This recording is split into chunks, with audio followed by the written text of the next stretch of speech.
Assalamualaikum warahmatullahi wabarakatuh. Saya bersama dengan anggota kelompok saya akan mempresentasikan mata kuliah sistem operasi, yaitu struktur direktori Linux. Sebelumnya, izinkan kami memperkenalkan diri terlebih dahulu. Saya Nuranisa Septriza dengan NPM 2115061060 sebagai moderator, dan rekan saya. Saya Alia Zahra Dita Sironi, NPM 2115061078. Saya Sela Febriani dengan NPM 21156111. Saya Celi Sabrina dengan NPM 2115061042. Dan saya Vidya Delia Anya dengan NPM 2115061019. Untuk materi yang pertama akan disampaikan oleh Alia Zahra Dita. Baiklah, yang pertama, apa itu struktur direktori Linux? Sebuah direktori adalah komponen dari sistem berkas yang mengandung satu berkas atau lebih, atau satu direktori lainnya atau lebih, yang disebut dengan subdirektori. Direktori yang dimaksudkan adalah sebagai tempat data dari sebuah layanan yang diberikan oleh sistem. Struktur direktori di Linux secara umum diawali dengan root file system, direktori, dan juga merupakan root atau akar dari seluruh direktori global. Yang pertama ada direktori root. Struktur direktori di Linux secara umum diawali dengan root file system, dan tentu juga merupakan root atau akar dari seluruh direktori global. Partisi di mana diletakkan direktori root system akan menjadi direktori sistem atau partisi pokok. Yang kedua ada direktori boot. Direktori boot tersimpan file-file bootloader di antaranya grup atau lilo, kernel, init.third, dan system map juga terletak di dalam direktori boot. Jika sistem yang digunakan menggunakan partisi LVM atau partisi dalam jaringan, maka ada baiknya dibuatkan partisi kecil tersendiri untuk meletakkan direktori boot di hard disk dengan file sistem konvensional. Direktori boot ini umumnya sangat jarang sekali berubah isinya, kecuali memang kita sering bermain-main dengan kernel.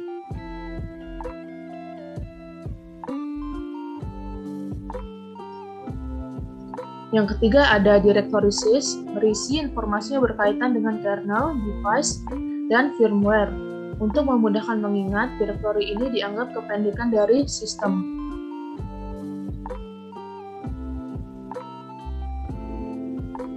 Yang keempat ada direktori sbin, berisi file-file biner yang esensinya untuk sistem dan mengendalikan sistem. File-file biner atau bisa dianggap aplikasi sistem ini dioperasikan secara tidak tepat, bisa berpotensi merusak. Untuk memudahkan mengingat, direktori ini dianggap kependekan dari super binary.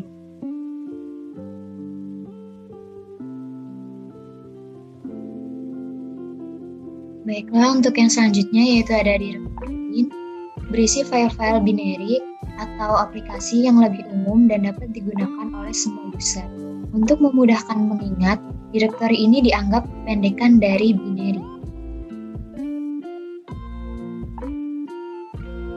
Lalu selanjutnya yaitu direktori lib, berisi file-file library atau pustaka dari semua aplikasi binary yang tersimpan dalam direktori sbin dan bin.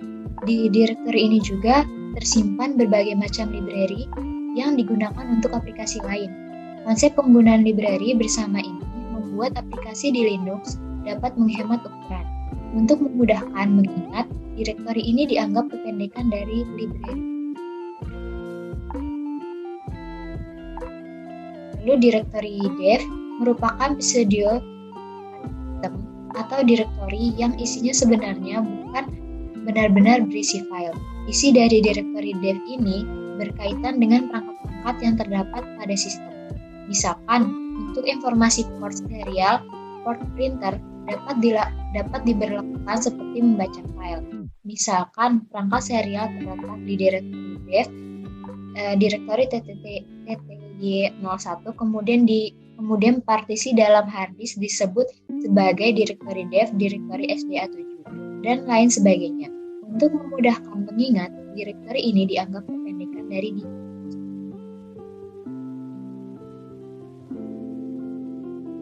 Lalu directory etc.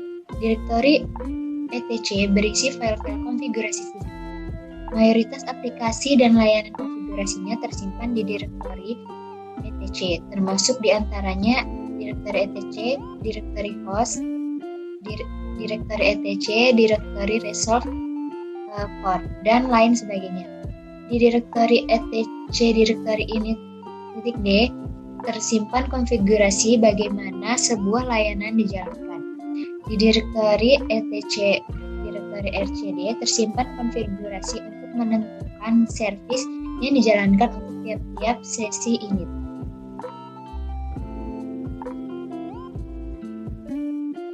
Lalu directory home, semua directory home dari pengguna tersimpan di directory ini dengan nama user masing-masing sebagai pemrotokannya.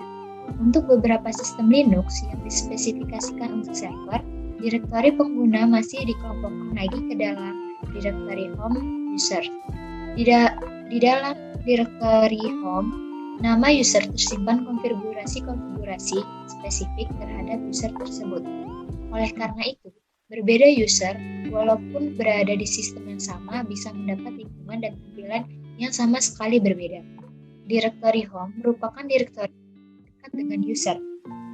Directory home ini bisa berisi dari dokumen-dokumen pekerjaan user hingga file-file hiburan seperti MP3 dan film, juga termasuk foto-foto yang dimiliki oleh user. Oleh karena itu, untuk membatasi agar file-file di pengguna tidak mendesak file-file sistem, sangat umum untuk meletakkan directory partisi yang terpisah. Hal ini dapat menahan file-file yang disimpan user hingga total ukuran tertentu tanpa mengganggu ruang gerak sistem.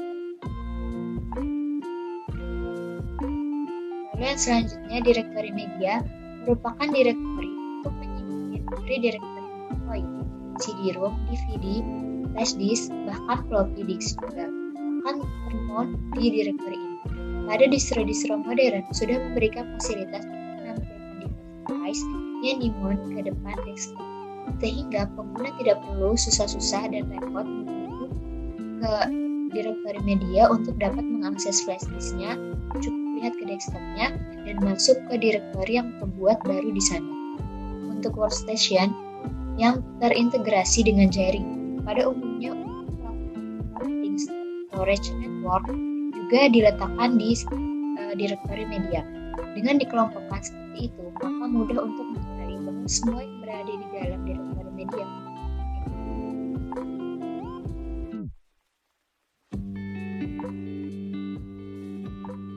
Baik, selanjutnya ada directory mount.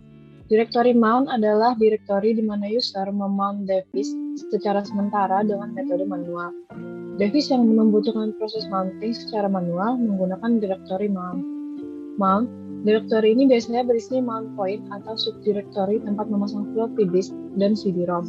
Directory ini juga dapat digunakan sebagai mount point sementara untuk mengendalikan grup boot leader yang hilang pada saat melakukan dual boot dengan operating system Windows. Lalu ada directory OPT. Directory ini berisi subdirectory dari aplikasi-aplikasi third party yang diinstal sendiri.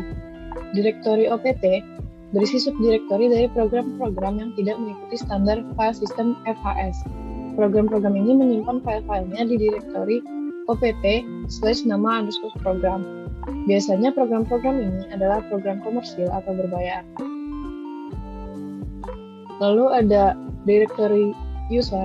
Directory ini berisi tentang aplikasi dan file apa saja yang digunakan untuk pengguna, sebagai lawan dari aplikasi dan file yang digunakan oleh sistem. Misalnya, aplikasi non-esensial yang terletak di dalam directory user/bin, bukan pada directory bin. Lalu ada directory user/share. Directory ini adalah tempat yang berada di dalam directory user yang fungsinya untuk menyimpan data-data yang dapat dibagikan dan tidak terkait dengan platform. Contohnya, wallpaper yang dapat digunakan oleh semua user maka akan diletakkan di dalam directory user/share. Lalu ada directory user/document. Direktori ini adalah tempat penyimpanan dokumentasi dan catatan yang berkaitan dengan aplikasi. Apabila aplikasi yang digunakan adalah aplikasi yang dikembangkan dengan baik, maka akan menyediakan file dokumentasi juga yang dapat dibaca di dalam direktori user/dokumen. Lalu yang terakhir ada direktori user/source code. Direktori ini adalah tempat untuk menyimpan source code yang didapat dari aplikasi sistem. Umumnya yang tersimpan di direktori user/source code adalah source code dari kernel Linux. Source code ini sangat berguna untuk melakukan kompilasi ulang atau melakukan optimasi di tingkat kernel dengan dasar kernel sebelumnya.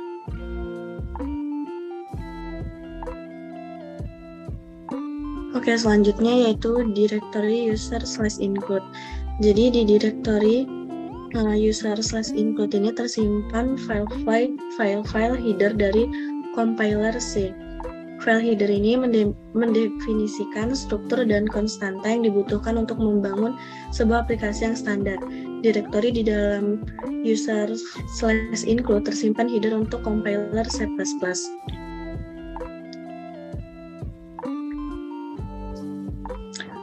Selanjutnya yaitu direktori user/x11r6.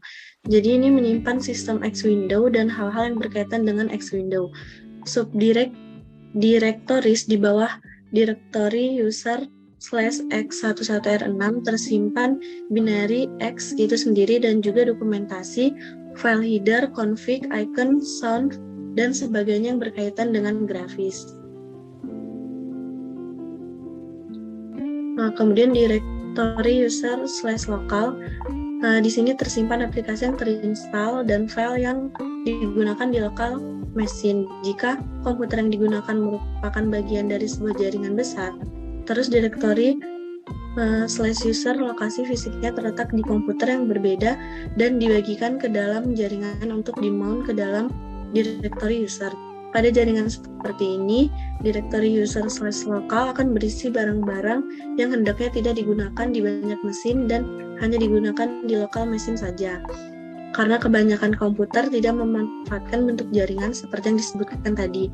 Bukan berarti direktori user/local menjadi tidak berguna. Jika kita menemukan aplikasi yang menarik dan secara official tidak tersedia dan bukan bagian dari distro yang digunakan, hendaknya kita menginstalnya ke dalam direktori user/local.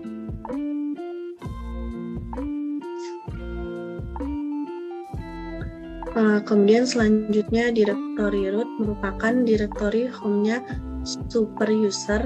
Root, harap jangan bingung dengan direktori root ini, walaupun cara menyebutnya sama, tapi sekali lagi berfungsinya sangat berbeda. Kemudian selanjutnya direktori var. Jadi direktori var ini merupakan direktori yang isinya sangat dinamis. Jika digunakan di dalam server, sangat dianjurkan direktori var ini untuk diletakkan di partisi terpisah, dikarenakan direktori var ini dapat membengkak dengan sangat cepat. Selain itu juga, dengan direktori var dibuat partisinya sendiri atau secara fisik ditentukan lokasinya, maka dapat mencegah internal fragmentasi dan proses pencarian file tidak terlalu jauh, hanya seputar silinder itu saja. Dan untuk memudahkan mengingat, direktori ini dianggap kependekan dari variatif.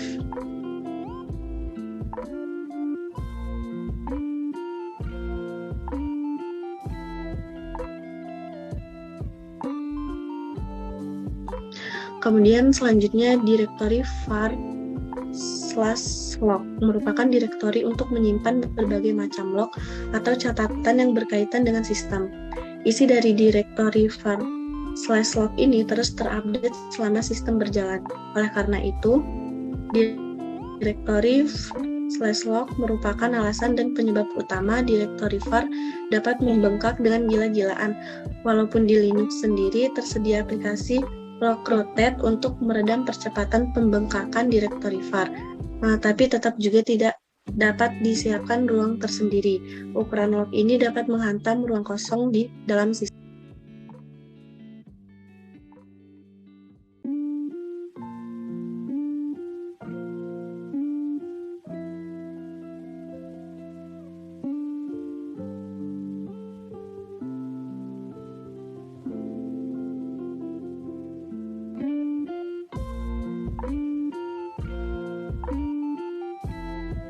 Baiklah, yang selanjutnya adalah directory var, directory mail. Merupakan directory untuk menyimpan email masuk dan keluar. Directory var, directory mail ini akan sangat terasa fungsinya jika kita membuat mail server menggunakan Postfix, Sendmail, atau Gmail. Sebenarnya, tanpa menggunakan mail server itu, kita juga dapat mengirim email, hanya saja terbatas dalam lingkup mesin kita dan user yang terdapat di dalamnya. Apabila mesin yang kita gunakan hanya kita sendiri usernya, tentu saja tidak seru. Maka perlu dibuat mail server yang sesungguhnya agar aktivitas kirim-mengirim email dapat seheboh dengan mail.yahoo.com ataupun mail.ugm.ic.id.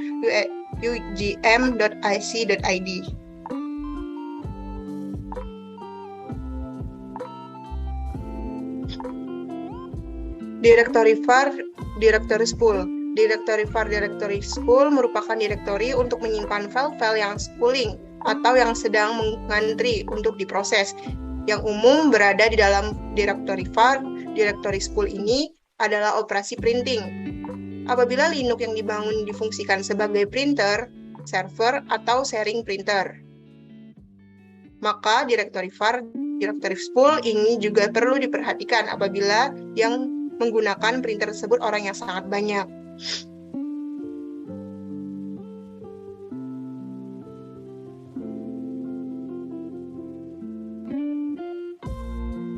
Directory var, directory run. Directory ini tersimpan PID, proses ID, dari layanan-layanan yang berjalan. PID yang tercatat di dalam directory var, directory run ini nantinya akan digunakan oleh scribe di dalam directory etc init.d untuk mengendalikan layanan yang tersedia di Linux.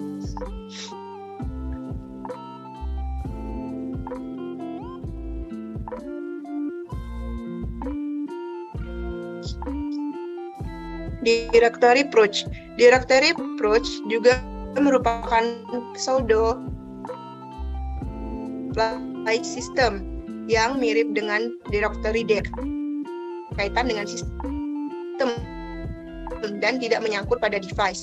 Jika kita melakukan pengecekan ukuran penggunaan space, jangan terkecoh dengan directory proc yang tercatat menunjukkan memakan space yang sangat besar. Segala macam space yang tertulis di situ sama sekali tidak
Directory TMP merupakan file system yang menyimpan file-file sementara. Beberapa distro akan otomatis membersihkan isi dari directory TMP sewaktu reboot. Directory TMP memiliki mode yang sangat terbuka sehingga mudah untuk ditulis oleh siapa saja. Di dalam directory var, directory TMP juga digunakan sebagai penyimpanan file-file sementara. Bedanya directory var, directory TMP dengan directory TMP yaitu directory var, directory TMP tidak akan dibersihkan saat sistem reboot. Untuk memudahkan mengingat, directory ini dianggap kependekan dari temporary.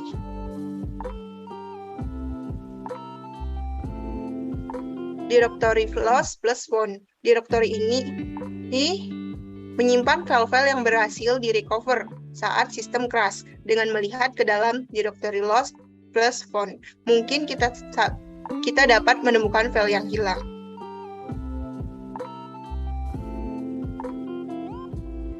Oke, cukup sekian presentasi dari kelompok kami. Apabila ada kesalahan kata, kami mohon maaf. Kami akhiri. Wabillahi taufiq wal hidayah. Wassalamualaikum warahmatullahi wabarakatuh.